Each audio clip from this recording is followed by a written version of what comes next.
സ്വർഗം തുറക്കണേ, ആത്മാവിൻ ശക്തി നൽകണമേ, വേഗം വരണമേ, സ്നേഹം പകരണമേ, ആത്മാവിലൊന്നു തൊടണമേ. ആരാധനേ യേശുവേ, ഹല്ലേലൂയ മറനാഥാ, ഹല്ലേലൂയ മറനാഥാ. Come, Lord Jesus. ഹല്ലേലൂയ. പ്രിയപ്പെട്ട സഹോദരങ്ങളെ, അപ്പോൾ ദൈവവചനം ദൈവമക്കൾക്ക് നൽകുന്ന അടിസ്ഥാനപരമായ ഒരു നിർദ്ദേശമാണ്. ദൈവമക്കൾ ദൈവത്തെ എല്ലാറ്റിലും ഉപരിയായി സ്നേഹിക്കണം. Price the Lord. അങ്ങനെ ദൈവമക്കൾ ദൈവത്തെ സ്നേഹിച്ചാൽ ആ ദൈവമക്കളുടെ കൂടെ ദൈവത്തിൻ്റെ സാന്നിധ്യം എപ്പോഴും ഉണ്ടായിരിക്കും. Price the lord. ഹല്ലേലൂയ. അത് ബൈബിളിൻ്റെ ഒരു വാഗ്ദാനമാണ്. അതാണ് യാക്കോബ് ശ്ലീഹായുടെ ലേഖനം 4-8 വാക്യം. ദൈവത്തോട് ചേർന്ന് നിൽക്കുക, അവിടുന്ന് നിങ്ങളോടും ചേർന്ന് നിൽക്കും. യാക്കോബ് ശ്ലീഹായുടെ ലേഖനം 4-8 വാക്യം. ദൈവത്തോട് ചേർന്ന് നിൽക്കുക, അവിടുന്ന് നിങ്ങളോടും ചേർന്ന് നിൽക്കും. Price the lord. ഹല്ലേലൂയ. പ്രിയപ്പെട്ട സഹോദരങ്ങളെ, ബൈബിളിൽ ദൈവത്തെ പ്രസാദിപ്പിക്കാൻ ദൈവമക്കൾക്ക് ദൈവം നൽകിയിട്ടുള്ള ഏറ്റവും പ്രധാനപ്പെട്ട നിർദ്ദേശമാണ് മുഴുവൻ ഹൃദയത്തോടും മുഴുവൻ ആത്മാവോടും മുഴുവൻ ശക്തിയോടും കൂടെ കർത്താവിനെ സ്നേഹിക്കണം. എങ്ങനെ സ്നേഹിക്കണം? മുഴുവൻ ഹൃദയത്തോടും മുഴുവൻ ആത്മാവോടും മുഴുവൻ ശക്തിയോടും കൂടെ കർത്താവിനെ സ്നേഹിക്കണം. ഹല്ലേലൂയ. ഇന്ന് നമ്മൾ കർത്താവിനെ സ്നേഹിക്കുന്നുണ്ട്. പക്ഷേ ഇന്ന് നമ്മുടെ സ്നേഹം എങ്ങനെയാണ്? മുഴുവൻ ഹൃദയത്തോടെയാണോ? മുഴുവൻ ശക്തിയോടെയാണോ? നമ്മൾ വേറെ പല കാര്യങ്ങളും വളരെ പാഷനേറ്റായിട്ട് സ്നേഹിക്കും, അല്ലേ? എന്നാൽ പാഷനേറ്റായിട്ട് ദൈവത്തെ സ്നേഹിക്കുന്നുണ്ട് ഇല്ല. എന്തെങ്കിലും ചടങ്ങിന് സന്ധ്യാപ്രാർത്ഥന ചെയ്താലായി, ഇല്ലെങ്കിലായി. എന്തെങ്കിലും ഒരു യാത്ര പുറപ്പെടണം, ദൈവമേ രക്ഷിക്കണേ. നമ്മുടെ പ്രാർത്ഥനയുണ്ടോ? നമ്മുടെ ആത്മീയത എന്ന് പറഞ്ഞാൽ എന്താണെന്നറിയോ? ഈ അടുത്ത കാലത്ത് പത്രത്തിൽ ഞാനൊരു സെൻറ്റൻസ് വായിച്ചു. ഒരു ലേഖനത്തിൻ്റെ ഭാഗമായിട്ട് വന്നിരിക്കുന്ന സെൻറ്റൻസാണ്. ഏത് നിരീശ്വരനായാലും ഒരാപത്ത് വന്നാൽ ദൈവമേ എന്ന് വിളിക്കാത്ത ആരാണുള്ളത് എന്നാണ് ഒരു കമൻറ്റ് രേഖപ്പെടുത്തപ്പെട്ടിരിക്കുന്നത്. അതാണ് പലരുടെയും ആത്മീയത. ഒരാപത്ത് വരുമ്പോൾ, ഒരു അഡ്മിഷൻ കിട്ടാതെ വരുമ്പോൾ, വിവാഹം നടക്കാതെ വരുമ്പോൾ, ജോലി കിട്ടാതെ വരുമ്പോൾ ദൈവമേ, അല്ലെങ്കിൽ ക്യാൻസർ വന്ന്, അല്ലെങ്കിൽ എന്തെങ്കിലും മരണകരമായ സ്ഥിതി എത്തുമ്പോൾ ദൈവമേ എന്ന് വിളിക്കുക. അതിലൊരു ആത്മീയത ഉണ്ട്, ഇല്ലെന്ന് ഞാൻ പറയുന്നില്ല. അതിലെ ആത്മീയത എങ്ങനെയാണെന്ന് ഞാൻ പറഞ്ഞുതരാം. ഒരു കള്ളൻ ഒരു വലിയ തെങ്ങിൻ്റെ മുകളിൽ തേങ്ങ കക്കാൻ വേണ്ടി കയറി. അങ്ങനെ തേങ്ങ ഇങ്ങനെ രാത്രി 1 മണി 2 മണി സമയത്താണ്. തേങ്ങ ഒച്ചയുണ്ടാക്കാതെ, ഇതിൻ്റെ ഉടമസ്ഥൻ കേൾക്കാതെ പതുക്കെ പതുക്കെ ഓരോന്ന് അള്ളിപ്പിടിച്ചിരുന്ന് പറിച്ച് ചാക്കിലേക്കിട്ട് ഒച്ചയുണ്ടാക്കാതെ ഇങ്ങനെ ഇറക്കാൻ വേണ്ടി ശ്രമിച്ചുകൊണ്ടിരിക്കുകയാണ്. അങ്ങനെ തേങ്ങ ഓരോന്ന് ഇങ്ങനെ വലിച്ച് പറിച്ചുകൊണ്ടിരിക്കുമ്പം പെട്ടെന്ന് പിടുത്തം വിട്ടുപോയി. അങ്ങനെ തേങ്ങാച്ചാക്കും കള്ളനും കൂടെ കൂടി കൊന്നത്തെങ്ങിൻ്റെ മുകളിൽ നിന്ന് ഇതാ താഴത്തേക്ക് പോരുകയാണ്. അപ്പോൾ കള്ളനൊരു വിളിക്കും. എന്താ വിളിക്കണത്? ദൈവമേ, ഞാൻ അട്ടപ്പാടി സൈക്യവനിലേക്ക് പൊയ്ക്കൊള്ളാമേ, രക്ഷിക്കണേ. Price the Lord. ഒരുപാട് പേരുടെ ആത്മീയത ഏതാണ്ട് ഇതുപോലെയാണ്. ഒരുപാട് അനർത്ഥങ്ങൾ, ഒരുപാട് ദുഷ്കൃത്യങ്ങളും പാപങ്ങളൊക്കെ ചെയ്ത് വലിയ തരത്തിലുള്ള ഈയക്കട്ട വിഴുങ്ങിയതിന് ശേഷം പിന്നെ ചുക്ക് കഷായം കുടിക്കണ പോലെയാണ്. വിളിക്കണ്ടെന്ന് പറയുന്നില്ല, പക്ഷേ ബൈബിൾ നമുക്കൊരു ആത്മീയത കാണിച്ചു തരുന്നുണ്ട്. അതെന്താണെന്നറിയോ? അതിങ്ങനത്തെ ആത്മീയതയല്ല. ഇങ്ങനെ വിളിക്കുന്നത് നല്ലത്, അവർക്ക് അനുഗ്രഹം കിട്ടും, ദൈവം രക്ഷിക്കുകയൊക്കെ ചെയ്യും. ദൈവം രക്ഷിക്കുന്ന ദൈവമാണ്, ദൈവത്തിന് സ്നേഹമുണ്ട്, എപ്പോഴും സ്നേഹമുണ്ട്, ശരി തന്നെ. പക്ഷേ നമ്മളോട് അനുവർത്തിക്കാൻ പറഞ്ഞിരിക്കുന്ന ആത്മീയത ഇതുപോലുള്ള ഒരു ആത്മീയതയല്ല. Hallelujah, hallelujah. പിന്നെ അതെന്താണ്?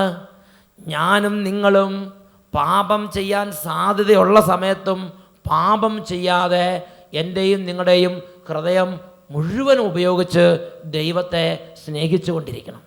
ഹല്ലേലൂയ. യേശുവേ സ്തോത്രം, യേശുവേ നന്ദി. ദൈവത്തെ സ്നേഹിക്കുന്ന സമയത്ത് ദൈവം വിശുദ്ധ ലിഖിതങ്ങൾ വെളിപ്പെടുത്തുന്നിരിക്കുന്നതാണ്, ഹൃദയത്തിൻ്റെ വൈകാരികത എല്ലാം ഉപയോഗപ്പെടുത്തി ദൈവത്തെ സ്നേഹിക്കണം. അതാണ് ജെറമ്യായുടെ പുസ്തകം 2-ാം അധ്യായം അതിൽ 32-ാം തിരുലിഖിതം. ജെറമ്യ 2:32. യുവതി തൻ്റെ ആഭരണങ്ങളോ മണവാട്ടി തൻ്റെ വിവാഹ വസ്ത്രമോ മറക്കാറുണ്ടോ? എന്നാൽ എൻ്റെ ജനം എണ്ണമറ്റ ദിനങ്ങളായി എന്നെ മറന്നിരിക്കുന്നു. യുവതിക്ക് ആഭരണങ്ങൾ എന്ന് പറഞ്ഞാൽ എന്താ? അത് നിങ്ങൾക്ക് അറിയാൻ പറ്റില്ല. തമിഴ് യുവതികളെ നോക്കിയാൽ കൃത്യം അറിയാൻ പറ്റും. മുല്ലപ്പൂ എന്ന് പറഞ്ഞാലും സ്വർണം എന്ന് പറഞ്ഞാലും ഭയങ്കരമായ ആവേശമാണ്. യുവതിക്ക് സ്വർണത്തോടൊരു പ്രത്യേക ഒരു വൈകാരിക അടുപ്പമുണ്ട്. ശരിയാണെന്ന് എനിക്ക് അറിയാൻ പാടില്ല, പ്രത്യേകിച്ച് കല്യാണമൊക്കെ ആകുമ്പോഴായിരിക്കും എന്താണെന്ന് അറിയാൻ പാടില്ല. അപ്പം ബൈബിൾ പറയാണ്, യുവതി തൻ്റെ ആഭരണങ്ങളോ മണവാട്ടി തൻ്റെ വിവാഹ വസ്ത്രമോ. ഒരു മണവാട്ടിയെ സംബന്ധിച്ച് വിവാഹ വസ്ത്രം വൈകാരികത നിറഞ്ഞു നിൽക്കുന്ന ഒരു മേഖലയാണ്. മണവാട്ടി തൻ്റെ വിവാഹ വസ്ത്രമോ മറക്കാറുണ്ടോ? എന്നിട്ട് ദൈവം പറയാണ്, എൻ്റെ ജനം എണ്ണമറ്റ ദിനങ്ങളായി എന്നെ മറന്നിരിക്കുകയാണ്. അപ്പോൾ ദൈവത്തെ ഓർക്കാൻ വേണ്ടി ദൈവം പ്രബോധനം കൊടുക്കുന്ന സ്ഥലത്ത് ദൈവം എടുത്ത് ഉപയോഗിക്കുന്ന പ്രതീകങ്ങളെല്ലാം വൈകാരികത നിറഞ്ഞു നിൽക്കുന്ന പ്രതീകങ്ങളാണ് ദൈവം എടുത്ത് ഉപയോഗിക്കുന്നത്. ഹോസിയ പ്രവാചകന്റെ പുസ്തകത്തിൽ 2-ാം അധ്യായത്തിൽ 16-ാമത്തെ തിരുലിഖിതം, അന്ന് നീ എന്നെ പ്രിയതമാ എന്ന് വിളിക്കും. പ്രിയതമാ എന്ന് പറഞ്ഞാൽ ആര് വിളിക്കുന്നതാണ്? ഭാര്യ ഭർത്താവിനെ നോക്കി, 98 വയസ്സായ ഒരു ഭർത്താവിനെ നോക്കി 90 വയസ്സായ ഭാര്യ പ്രിയത്തമാ എന്ന് വിളിക്കുമോ? നിങ്ങളെന്താ മിണ്ടാതിരിക്കുന്നത്? വിളിക്കുമോ? ഇതാര് വിളിക്കുന്ന വാക്കാണ്? കാമുകി കാമുകനെ വിളിക്കുന്ന വാക്കാണ്. കാമുകൻ കാമുകീനെയോ പ്രിയത്തമേ. Praise the lord. ദൈവം പറയാണ്, ഞാനും നിങ്ങളും കൂടെ ഒരുമിച്ച് താമസിക്കാൻ തുടങ്ങിയാൽ, നമ്മൾ തമ്മിൽ കൂട്ടുകെട്ട് ആരംഭിച്ചാൽ, അന്ന് നീ എന്നെ എങ്ങനെ വിളിക്കണം എന്നാണ് ദൈവം പറഞ്ഞിരിക്കുന്നത്? അന്ന് നീ എന്നെ നോക്കിയിട്ട് പണ്ഡിത താതാ എന്ന് വിളിക്കരുത്, സർവശക്ത സനാതന ഇങ്ങനെയൊന്നല്ല വിളിക്കേണ്ടത്. അന്ന് നീ എന്നെ നോക്കിയിട്ട് പ്രിയതമാ.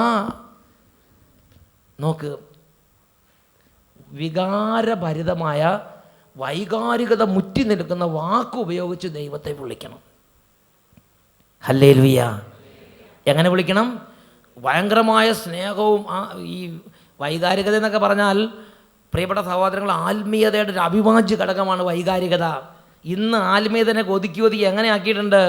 നമ്മുടെ ഷോക്കേസ് ഇരിക്കുന്ന ചില വിറങ്ങലിച്ച സ്റ്റഫ് വെച്ച ചില ബിംബങ്ങളിരിപ്പില്ല, ചില പുലിയുടെ ഒന്ന് പറഞ്ഞാൽ വിറങ്ങലിച്ച ഒരു ഏർപ്പാടാക്കി ആത്മീയതനെ മാറ്റിയിരിക്കുകയാണ്. ആത്മീയത എന്ന് പറഞ്ഞാൽ അങ്ങനെ വിറങ്ങലിച്ചിരിക്കേണ്ട സംഗതിയല്ല.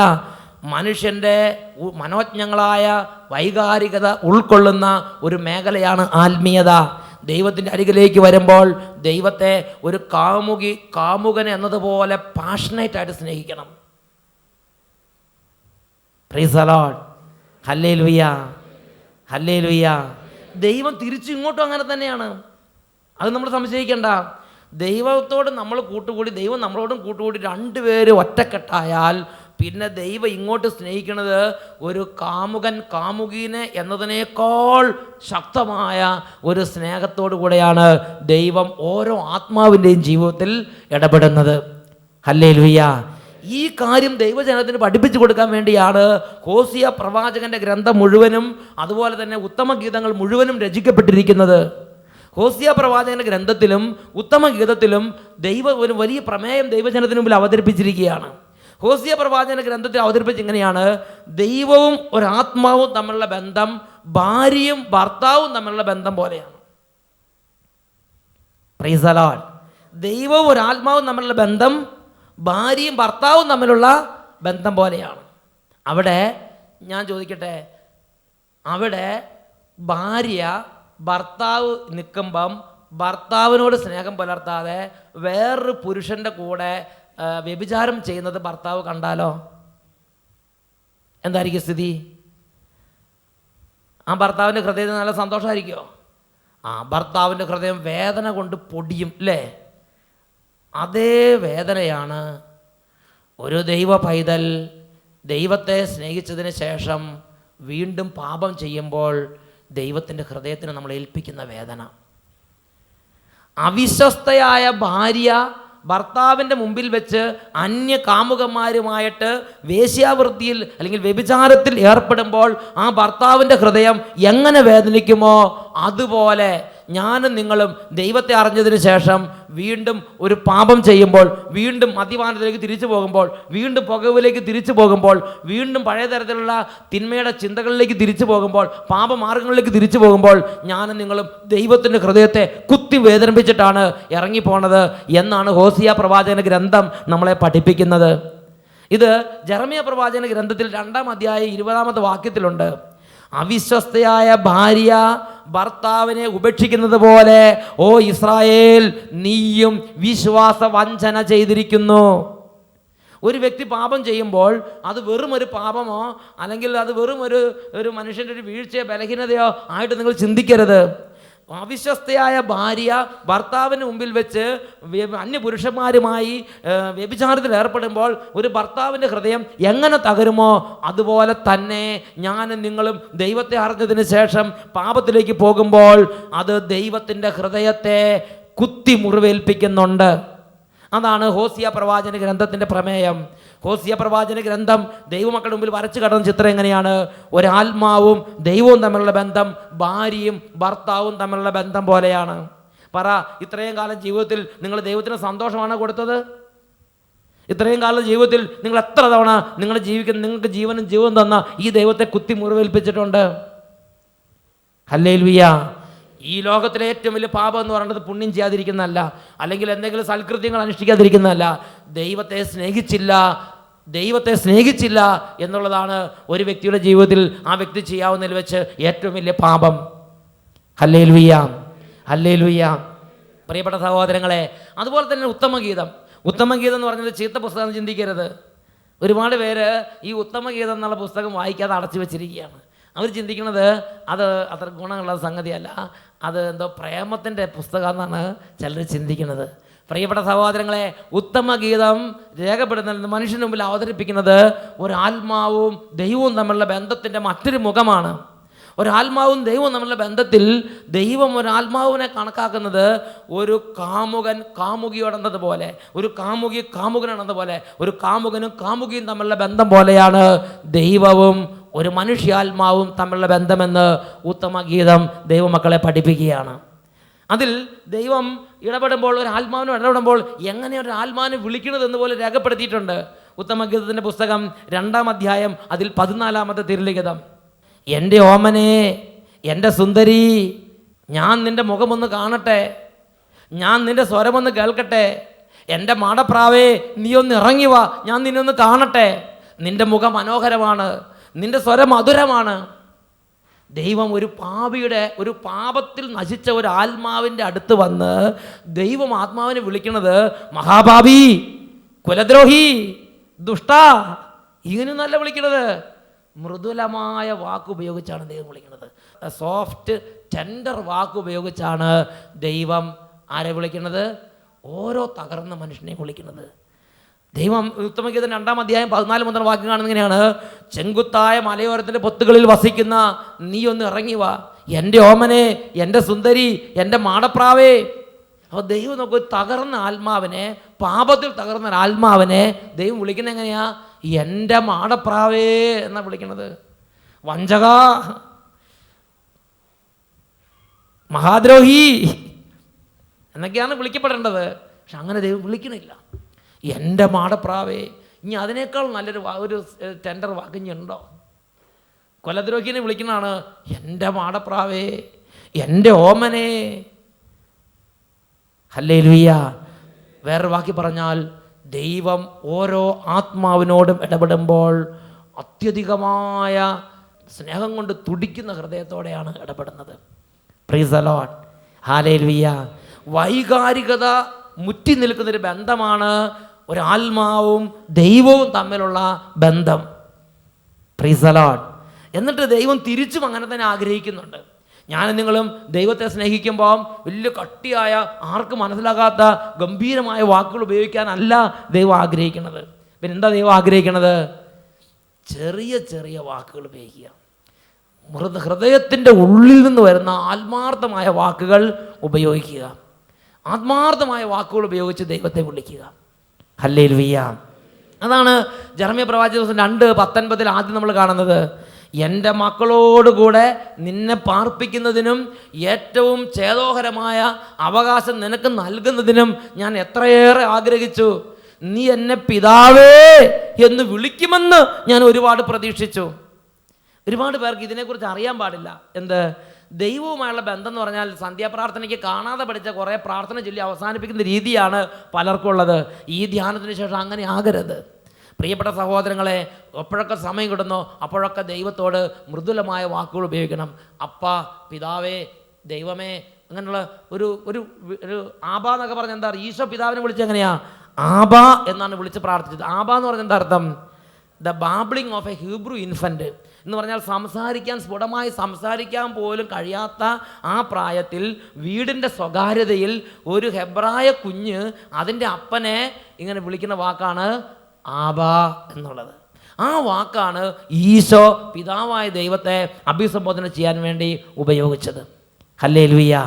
പ്രിയപ്പെട്ട സഹോദരങ്ങളെ, വേറൊരു വാക്ക് പറഞ്ഞാൽ ഹൃദയത്തിൻ്റെ ഉള്ളിൽ നിന്ന് വരുന്ന സ്നേഹത്തിൻ്റെ വാക്കാണ് പ്രാർത്ഥനയിൽ നമ്മൾ ഉപയോഗിക്കേണ്ടത്.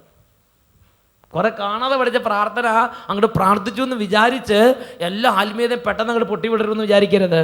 ഹൃദയത്തിൻ്റെ ഉള്ള സ്നേഹത്തിൻ്റെ ഒരു ഭാവം വിരിയുമ്പോഴാണ് ആത്മീയത ഉണ്ടാകുന്നത്. Price the lord. ഹല്ലേലൂയ. ആത്മീയത അടിത്തറ ഒരു അടിസ്ഥാനപരമായൊരു ബന്ധമാണ്. Price the lord. ഹല്ലേലൂയ. ആ ബന്ധത്തിൽ നമ്മുടെ വൈകാരികത അതിനകത്ത് നിറഞ്ഞു നിൽക്കണം. എന്ത് കാര്യവും ആദ്യം ചെന്ന് ചോദിക്കണം, അപ്പാ എനിക്ക് ഇങ്ങനത്തെ പ്രശ്നമുണ്ട്, ഞാൻ എന്താ ചെയ്യേണ്ടത്? പപ്പേ ഞാൻ എന്താ ചെയ്യേണ്ടത്? ദൈവത്തോട് ചെന്ന് പേഴ്സണലായിട്ട് സംസാരിക്കണം. എന്തെങ്കിലും ഒരു ആലോചന ചോദിക്കണമെങ്കിൽ ആദ്യം ദൈവത്തോട് ആലോചന ചോദിക്കണം. എന്തെങ്കിലും കാര്യം ഒരു തീരുമാനം എടുക്കണമെങ്കിൽ ദൈവത്തിൻ്റെ തീരുമാനം എന്താണെന്ന് ആദ്യം ചോദിക്കണം. നമുക്ക് വേണ്ടി ദൈവത്തിൻ്റെ പക്കൽ തീരുമാനമുണ്ട്. നമുക്ക് വേണ്ടി ദൈവത്തിൻ്റെ പക്കൽ ആലോചനയുണ്ട്. നമുക്ക് വേണ്ടി ദൈവത്തിൻ്റെ പക്കൽ നമുക്ക് വേണ്ടി ഓരോ കാര്യങ്ങളെക്കുറിച്ചും ദൈവത്തിൻ്റെതായ വഴികളും കാഴ്ചപ്പാടുകളും ഉണ്ട്. ഞാനും നിങ്ങളും അത് ദൈവത്തിൻ്റെ സന്നിധിയിൽ പോയി സംസാരിക്കണം, ചോദിക്കണം, പറയണം, ആലോചിക്കണം, കൂടെ ഇരിക്കണം, കൂടെ നടക്കണം, കൂടെ ഉറങ്ങണം, കൂടെ എഴുന്നേൽക്കണം. Praise the lord. ഹല്ലേലൂയ. എൻ്റെ ആത്മീയ ശുശ്രൂഷയുടെ ആദ്യ കാലഘട്ടം, അന്ന് ഒരു 10-15 പേരൊക്കെ ഇവിടെ താമസിച്ചുള്ള ധ്യാനത്തിന് വരും. വലിയ ഗംഭീര വിജയമാണത്. 15 പേര് വന്നാൽ ഗംഭീര വിജയമാണ്. ചിലപ്പോൾ 20 പേര് വരും, ചിലപ്പോൾ 25 പേര് വരും. ആദ്യ കാലത്തൊക്കെ ചിലത് 5 പേര് വന്ന് ഓർക്കുന്നുണ്ട്. 5, 8, 15, 25 അങ്ങനെയാണ് എൻ്റെ റേഞ്ച് പോണത്. അപ്പോൾ ഒരു 15 പേരൊക്കെ വന്ന വലിയ വിജയമാണ്. അപ്പോൾ അങ്ങനെ കുറേ നാൾ അങ്ങനെ ശുശ്രൂഷയൊക്കെ ചെയ്തു. ആദ്യ കാലഘട്ടം ശുശ്രൂഷ ചെയ്ത് 5-6 വർഷം ചത്ത് പണിയെടുത്ത് അത് കഴിഞ്ഞപ്പോൾ എനിക്ക് തോന്നി ഇതുകൊണ്ടൊന്നും ഒരു കാര്യമില്ല. എത്ര ധ്യാനിപ്പിച്ചാലും ശരി, ആളുകളൊക്കെ പിന്നെയും പഴയതുപോലെ. മദ്യപാനത്തിന് റേഞ്ചിന് വല്ല കുറവും വരുന്നുണ്ടോ? ഓരോ വർഷം ചെയ്ത് എത്ര കോടിയെ കൂടണം നോക്കിയാൽ മതി അല്ലേ? Price the Lord. ആളുകളുടെ തോന്നിയാസത്തിന് വല്ലതും കുറവും വരുന്നുണ്ടോ? ദൂരത്തിന് വല്ല കുറവും വരുന്നുണ്ടോ? അഹങ്കാരത്തിന് വല്ല കുറവും വരുന്നുണ്ടോ? വഴക്കിന് വല്ല കുറവും വരുന്നുണ്ടോ? കുടുംബകലഹത്തിന് കുറവ് വരുന്നുണ്ടോ? ഞാൻ പറഞ്ഞു ഇതുങ്ങളെയൊന്നും ധ്യാനിപ്പിച്ചിട്ടൊന്നും ഒരു കാര്യമൊന്നുമില്ല. അതിനേക്കാൾ വലുത് അവനവൻ്റെ കാര്യം നോക്കി മിണ്ടാതിരുന്ന അത്രയെങ്കിലും ഗുണം അവനവനുണ്ടാവും. അല്ലെങ്കിൽ അവനവന് രോഗിയാവും, ആളുകളും. അപ്പോൾ അതുകൊണ്ട് ഞാൻ പറഞ്ഞു ഇതൊക്കെ നിർത്തിയിട്ട് ഈ കരിസ്മാറ്റിക് പ്രവർത്തനത്തെ നിർത്തിയിട്ട് വേറെ വല്ല ശുശ്രൂഷ ചെയ്യുന്നതായിരിക്കും നല്ലത്. ഹല്ലേലൂയ. അത് ഞാൻ വേറെ ആരോടും പറഞ്ഞില്ല. ഞാൻ മാത്രം എൻ്റെ മനസ്സിങ്ങനെ പല ദിവസങ്ങളായിട്ട് ചിന്തിച്ചുകൊണ്ടിരിക്കുകയാണ്. അങ്ങനെ പല ദിവസങ്ങളായി ചിന്തിച്ചുകൊണ്ടിരിക്കുമ്പോൾ ഒരു ദിവസം ഞങ്ങളൊരു ടീം ഒരുമിച്ചിരുന്ന് പ്രാർത്ഥിക്കുകയാണ്. ടീം ഒരുമിച്ചിരുന്ന് പ്രാർത്ഥിക്കുന്ന സമയത്ത് ടീമിൽ ഒരാൾക്ക് ഒരു സന്ദേശം കിട്ടി. ആ സന്ദേശം കിട്ടിയ ആൾ എന്നോട് പറഞ്ഞു, അച്ഛന് വേണ്ടി കർത്താവ് ഒരു സന്ദേശം തരുന്നുണ്ട്. അത് ഉത്തമഗീതം 7-ാം അധ്യായം 10 തൊട്ട് 13 വരെ വാക്യങ്ങളാണ്. ഉത്തമഗീതം 7-ാം അധ്യായം 10 തൊട്ട് 13 വരെ വാക്യങ്ങൾ. എനിക്കന്ന് ഈ സന്ദേശത്തെക്കുറിച്ച് കാര്യമായിട്ടൊന്നും അറിയാൻ പാടില്ല. ഞാൻ പറഞ്ഞു ശരി പിന്നെ വായിക്കാമെന്നൊക്കെ പറഞ്ഞു. ഞാൻ പിന്നീട് ആ പുസ്തകം എടുത്ത് വായിച്ചു നോക്കി. അപ്പോൾ അതിങ്ങനെ ഞാൻ കണ്ടത്, ഉത്തമഗീതം 7-ാം അധ്യായം 10 തൊട്ട് 13 വരെ വാക്യങ്ങൾ. ഞാൻ എൻ്റെ പ്രിയൻ്റേതാണ്, അവൻ എന്നെയാണ് കാംക്ഷിക്കുന്നത്. എൻ്റെ പ്രിയനേ വരൂ, നമുക്ക് വയലിലേക്ക് പോകാം, ഗ്രാമത്തിൽ ഉറങ്ങാം, രാവിലെ നമുക്ക് മുന്തിരിത്തോട്ടത്തിലേക്ക് പോകാം, മുന്തിരി മൊട്ടിട്ടോ എന്ന് നോക്കാം, മുന്തിരിപ്പൂക്കൾ വിടർന്നോ എന്ന് നോക്കാം, മാതളനാരകം പൂവിട്ടോ എന്ന് അന്വേഷിക്കാം. അവിടെ വെച്ച് നിനക്ക് ഞാൻ എൻ്റെ പ്രേമം പകരാം. പ്രത്യേക ഒരു കോണ്ടക്സ്റ്റിലാണ് ഞാൻ ഈ വചനഭാഗം പരിചയപ്പെടുന്നത്. ഞാനെന്താ പറഞ്ഞത്? ഇങ്ങനെയൊന്നും പ്രവർത്തിച്ചിട്ടൊരു കാര്യമില്ല, ഒരാൾ മാനസാന്തരപ്പെടുന്നില്ല, ഇതൊക്കെ വെറുതെയാണ്. അതിനേക്കാളും ഭേദം മിണ്ടാതെ എവിടെയെങ്കിലും ഇരിക്കുകയാണെങ്കിൽ അതായിരിക്കും കുറച്ചും കൂടെ നല്ലത്. അല്ലാതെ ഇങ്ങനെ മാനസാന്തരപ്പെടുത്താൻ വേണ്ടി നടന്നിട്ടൊന്നും ഒരാളും കാര്യമായിട്ടുള്ള മാനസാന്തരത്തിലേക്ക് ഇതൊക്കെ നിഷ്പ്രയോജനമാണ് എന്ന് എൻ്റെ മനസ്സിൽ പല നാളുകളായി ചിന്തിച്ച് ശുശ്രൂഷയൊക്കെ നിർത്തി പോകാൻ തുടങ്ങിയപ്പോൾ കർത്താവ് നൽകിയ ഒരു സന്ദേശമാണ് ഉത്തമഗീതം 7-ാം അധ്യായം 10 തൊട്ട് 13 വരെ തിരുലിഖിതങ്ങൾ. ഞാൻ എൻ്റെ പ്രിയൻ്റേതാണ്, അവൻ എന്നെയാണ് കാക്ഷിക്കുന്നത്. നോക്ക്, ദൈവത്തിൻ്റെ സന്നിധി കുറേ അങ്ങോട്ട് ചത്ത് പ്രവർത്തിക്കുക എന്നുള്ളതല്ല, ദൈവത്തിൻ്റെ സന്നിധിയിൽ ദൈവം വിലമതിക്കുന്ന വ്യക്തിയെയാണ്. ഹല്ലേലൂയ. അവൻ എന്നെയാണ് കാക്ഷിക്കുന്നത്. എന്നിട്ട് വീണ്ടും ദൈവം പറയുകയാണ്, എൻ്റെ പ്രിയനെ വരൂ, നമുക്ക് വയലിലേക്ക് പോകാം, ഗ്രാമത്തിൽ ഉറങ്ങാം, രാവിലെ മുന്തിരിത്തോട്ടത്തിലേക്ക് പോകാം, മുന്തിരി മൊട്ടിട്ടോ എന്ന് നോക്കാം. മുന്തിരി മൊട്ടിട്ടോ എന്ന് പറഞ്ഞാൽ എന്താ? അത് ഫലം പുറപ്പെടുവിക്കാൻ തുടങ്ങിയോ എന്ന് നമുക്ക് ഒരുമിച്ച് അന്വേഷിക്കാം. ഹല്ലേലൂയ. മുന്തിരി മൊട്ടിട്ടോ എന്ന് നോക്കാം, മുന്തിരിപ്പൂക്കൾ വിടർന്നോ എന്ന് അന്വേഷിക്കാം, മാതളനാരകം പൂവിട്ടോ എന്ന് നോക്കാം. അവിടെ വെച്ച് നിനക്ക് ഞാൻ എൻ്റെ പ്രേമം പകരാം. പ്രിയപ്പെട്ട സഹോദരങ്ങളെ, വേറൊരു വാക്കി പറഞ്ഞാൽ, ദൈവമായ കർത്താവ് എന്നിൽ നിന്നും നിങ്ങളിൽ നിന്നും ആഗ്രഹിക്കുന്ന വളരെ പ്രധാനപ്പെട്ടൊരു കാര്യമാണ് ഹൃദയത്തിൻ്റെ വൈകാരിക ഊഷ്മളതയോടെ ദൈവമായ കർത്താവിനെ ഞാനും നിങ്ങൾ സ്നേഹിക്കണം. യുവതി തൻ്റെ ആഭരണത്തെ സ്നേഹിക്കുന്നത് പോലെ, മണവാട്ടി തൻ്റെ വിവാഹ വസ്ത്രം സ്നേഹിക്കുന്നത് പോലെ, കാമുകി തൻ്റെ കാമുകനെ സ്നേഹിക്കുന്നത് പോലെ, ഭാര്യ തൻ്റെ ഭർത്താവിനെ സ്നേഹിക്കുന്നത് പോലെ, കുഞ്ഞ് തൻ്റെ അപ്പനെയും അമ്മയെ സ്നേഹിക്കുന്നത് പോലെ ഒരു ദൈവ പൈതൽ ദൈവത്തെ ഹൃദയം കൊണ്ട് വൈകാരികമായി സ്നേഹിക്കണം. എഴുന്നേറ്റ് നിൽക്കാം. അതെന്തെങ്കിലും കിട്ടാൻ വേണ്ടി എന്ന് ചിന്തിക്കരുത്. ദൈവത്തെ സ്നേഹിക്കാൻ വേണ്ടി ദൈവത്തെ സ്നേഹിക്കുക, അതിൽ നിന്ന് വേറെ ഒന്നും ഇങ്ങോട്ട് പ്രതീക്ഷിക്കാതിരിക്കുക. അങ്ങനത്തെ ഒരു നിർമ്മലമായ അവസ്ഥയിലേക്ക് ഇന്നല്ലെങ്കിൽ നാളെ എന്തെങ്കിലും ഒന്ന് ഉയരണം. Price the Lord. ആദ്യ കാലഘട്ടങ്ങളിൽ ചിലപ്പോൾ കുറച്ച് ബുദ്ധിമുട്ടൊക്കെ വരും, പക്ഷേ എന്നിൽ നിന്ന് നിങ്ങളിൽ നിന്ന് ദൈവം ആഗ്രഹിക്കുന്ന പരമോന്നതമായൊരു സ്റ്റേജ് അതാണ്. ദൈവം നമുക്ക് തരുന്ന ഏറ്റവും വലിയ ബ്ലെസ്സിങ് ദൈവത്തിൻ്റെ സഹവാസമാണ്. ദൈവം നമ്മിൽ നിന്ന് പ്രതീക്ഷിക്കുന്ന ഏറ്റവും വലിയ സ്വഭാവം ദൈവത്തെ ഹൃദയത്തിൻ്റെ വൈകാരികതയോടെ പാഷനേറ്റായിട്ട് സ്നേഹിക്കുക എന്നുള്ളതാണ്. Price the Lord. ആ ഒരു അനുഗ്രഹം പ്രാപിച്ചാൽ ഈ ലോകത്തിലെ ഏത് തരത്തിലുള്ള സാഹചര്യത്തിലാണെങ്കിലും അവിടെ നമുക്ക് കുലുക്കമില്ലാതെ സന്തോഷത്തോടെ പറയാൻ പറ്റും, കർത്താവ് എൻ്റെ പക്ഷത്തുണ്ട്, കർത്താവ് എൻ്റെ വലതുവശത്തുണ്ട്, അവിടെ നിന്ന് എൻ്റെ വലതുവശത്തുള്ളത് കൊണ്ട് ഞാൻ കുലുങ്ങുകയില്ല. Price the Lord. അതിൻ്റെ അനുഗ്രഹത്തിലൂടെ നമ്മൾ ദൈവത്തോട് പ്രാർത്ഥിക്കുകയാണ്. ഇങ്ങനെ പ്രാർത്ഥിക്കുന്നു, കർത്താവായ യേശുവേ, കർത്താവായ യേശുവേ, കർത്താവായ യേശുവേ, കർത്താവായ യേശുവേ, അങ്ങയെ വൈകാരികമായി തീഷ്ണതയോടെ സ്നേഹിക്കുവാൻ എന്നെ അനുഗ്രഹിക്കണമേ, എന്നെ അനുഗ്രഹിക്കണമേ. ആത്മീയ ജീവിതത്തിന് തീഷ്ണത നൽകണമേ, തീഷ്ണത നൽകണമേ. തീഷ്ണതയിൽ മാന്യം കൂടാതെ ആത്മാവിൽ ജ്വലിക്കുന്നവരായി അങ്ങയെ ശുശ്രൂഷിക്കുവാൻ ഞങ്ങളെ ഉണർത്തണമേ. രണ്ട് കരങ്ങൾ ഉയർത്തി ഇപ്പൊ എല്ലാവരും സ്തുതിക്കട്ടെ. ഒരു വലിയൊരു അഭിഷേകം. കർത്താവിനെ സ്നേഹിക്കണം. ജീവിക്കുകയാണെങ്കിൽ അത് കർത്താവിനെ സ്നേഹിച്ച് ജീവിക്കണം. മരിക്കുകയാണെങ്കിൽ കർത്താവിനെ സ്നേഹിച്ച് മരിക്കണം. ജീവിച്ചാലും മരിച്ചാലും കർത്താവിനെ സ്നേഹിക്കണം. ആ ഒരു അഭിഷേകം നമ്മുടെ മേൽ നിറയട്ടെ. അതിനുവേണ്ടി എല്ലാവരും കരങ്ങൾ ഉയർത്തി സ്തുതിക്കുന്നു. ഹല്ലേലൂയ. പോരാ സ്വരമുയർത്തി സ്തുതിക്കട്ടെ. ഹല്ലേലൂയ, ഹല്ലേലൂയ. ദൈവമേ, ജീവിച്ചാലും മരിച്ചാലും കർത്താവിനെ സ്നേഹിക്കണം. ജീവിച്ചാലും മരിച്ചാലും കർത്താവിനെ സ്നേഹിക്കണം. ഒരിക്കലും പിരിയാത്ത ഒരാത്മബന്ധമായി, ഒരിക്കലും പിളരാത്തൊരു ബന്ധമായി, ഒരിക്കലും തകരാത്തൊരു കൂട്ടുകെട്ടായി എൻ്റെ കർത്താവിനെ സ്നേഹിച്ച് എനിക്ക് ജീവിക്കണം. ആഗ്രഹിക്കുക മക്കളെ. ഈ ജീവിതത്തിൽ നമുക്ക് ആഗ്രഹിക്കാവുന്ന ഏറ്റവും പരമോന്നതമായ സമ്പത്താണ് കർത്താവിനോട് കൂടെയുള്ള ജീവിതം. ദൈവം നമ്മളിൽ നിന്ന് അനുവദിക്കുന്ന ഏറ്റവും വലിയ പുണ്യപ്രവൃത്തിയാണ് കർത്താവിനെ സ്നേഹിക്കുന്ന ജീവിതം. കർത്താവിനെ സ്നേഹിക്കുന്ന ഹൃദയമാണ് ഈ ലോകത്തിലെ ദൈവം അംഗീകരിക്കുന്ന, ദൈവം വില വെക്കുന്ന ഹൃദയങ്ങളിൽ പരമോന്നത സ്ഥാനത്ത് നിൽക്കുന്ന ഹൃദയം. കർത്താവിനെ സ്നേഹിക്കുന്ന ഹൃദയം. ആ ഒരു ഹൃദയത്തിന് വേണ്ടിയാണ് ചോദിക്കുന്നത്. ദൈവമേ, ലോകത്തെ സ്നേഹിക്കുന്ന ഈ ഹൃദയം കർത്താവിനെ സ്നേഹിക്കുന്ന ഹൃദയമാക്കി മാറ്റണമേ. ഒരിക്കലും പിരിയാത്തൊരു ആത്മബന്ധം എൻ്റെ കർത്താവിനോട് എനിക്ക് വേണം. ആഗ്രഹിച്ച് പ്രാർത്ഥിക്കട്ടെ. യേശുവേ, യേശുവേ, യേശുവേ, യേശുവേ, യേശുവേ. മനസ്സ് തുറന്ന് യേശുവിനെ വിളിക്കുക, ഹൃദയം തുറന്ന് യേശുവിനെ വിളിക്കുക.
Hallelujah, Maranatha. Come, Lord Jesus.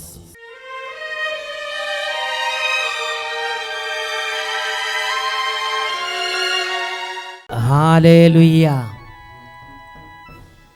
ഉന്നതത്തിൽ നിന്ന് ആത്മാവ് വർഷിക്കപ്പെടുകയും മരുഭൂമി ഫലഭൂയിഷ്ടമായ വയലായി തീരുകയും ചെയ്യുക എന്നുള്ളത് എന്നെയും നിങ്ങളെയും സംബന്ധിച്ചുള്ള ദൈവഹിതമാണ്.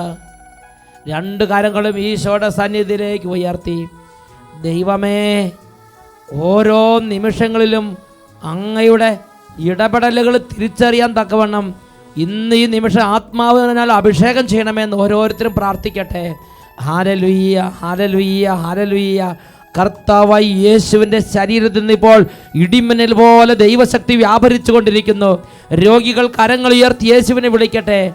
ഞാൻ വന്ന് അവനെ സുഖപ്പെടുത്താമെന്ന് പറഞ്ഞ യേശു കർത്താവ് ഇത് അനേകരെ സുഖപ്പെടുത്തിക്കൊണ്ടിരിക്കുന്നു. Hallelujah, hallelujah, hallelujah. യേശുവേ, യേശുവേ. എല്ലാ രോഗികളും കരങ്ങൾ ഉയർത്തി യേശുവിനെ വിളിക്കട്ടെ. കർത്താവായി യേശുവിൻ്റെ അത്ഭുത നാമത്തിൽ രോഗങ്ങളും രോഗക്കെട്ടുകളും ഇപ്പോൾ വിട്ടുമാറിപ്പോകട്ടെ. Hallelujah, hallelujah. യേശുവേ ആരാധന, ആരാധന. യേശുവേ സ്തോത്രം. Hallelujah.